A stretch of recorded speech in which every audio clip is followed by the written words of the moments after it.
Beautiful day out here. I'm on a little break from training, and I wanted to make this video because I taught this lesson at team meeting the other day. I taught it at Champs Club, and I think that everyone needs to hear this lesson because I'm so grateful that I heard this lesson at one point. When I think about the reasons people buy Cutco, why do people buy Cutco? Why do people buy anything? And why do people spend so much money on Cutco? It's because the value is high enough, okay? It's because the value is high enough. Why do people buy anything? The value is high enough.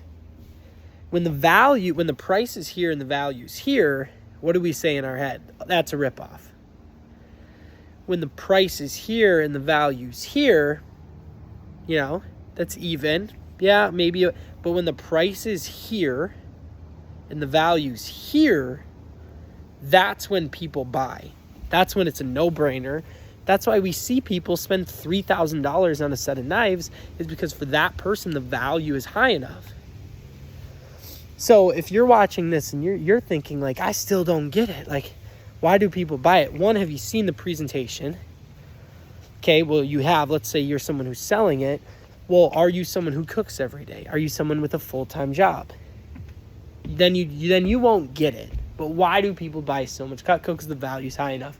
So how do you build more value?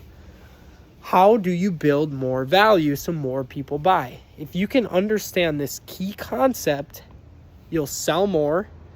You'll sell more times. Your closing percentage will go up. Your average order will go up.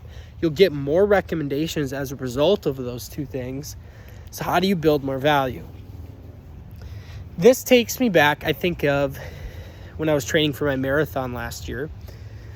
I had a pair of running shoes. They were all right. And when I'm telling this story, try to draw some similarities to your demos. So I had running shoes. They were all right. I stopped at this running store. And I walked in. The lady started building some rapport with me. She was so sweet. She didn't ask me anything about shoes, anything about running. She asked me about myself, what brought me in, what I was up to. And eventually the conversation led to me running. And I said, well, I'm training for a marathon. She said, oh my gosh. And she went into a full-on demo. She had me step on these heating pads and had to walk up and down the store. And she literally put me through a full demo of these shoes. And I made no commitment that I was going to buy anything. I didn't know. I went there thinking maybe, but by the time I was finished with this shoe demo, it was such a no-brainer to me that I was going to buy a pair of shoes. Why? Because she built so much value in these pair of shoes. How did she do that? Well, one, she built great rapport. When she built great rapport, I trusted her. I enjoyed our conversation. I enjoyed our time together. Because I was enjoying our time together, when she was presenting the problem through building running rapport, in your demo, this would be cooking rapport, the transition from her getting to know me to her asking about me running was so smooth, and I enjoyed it so much that I started to see my problem. My problem was that for me to run a marathon, I needed better shoes. Same as your customer. For them to enjoy cooking, they need better knives. They can't get to that realization until they first trust you as a person. So then you start building cooking rapport, just like she built running rapport. What that allows you to do when you build cooking rapport is it allows you to ask questions that open up their mind. And when their mind is opened up, they start to understand their problem. When your customer understands their problem, they can then be given a solution. The solution is Cutco. The solution is always Cutco.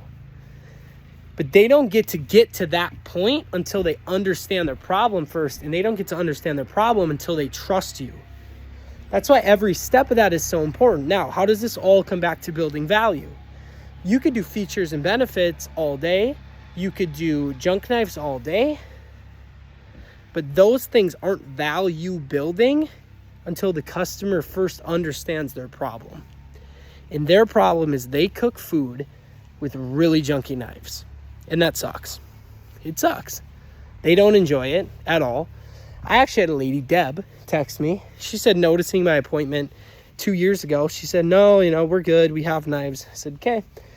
And she texted me the other day, all right, well, my junk knives have shown their worth. I'm ready to get some Cutco.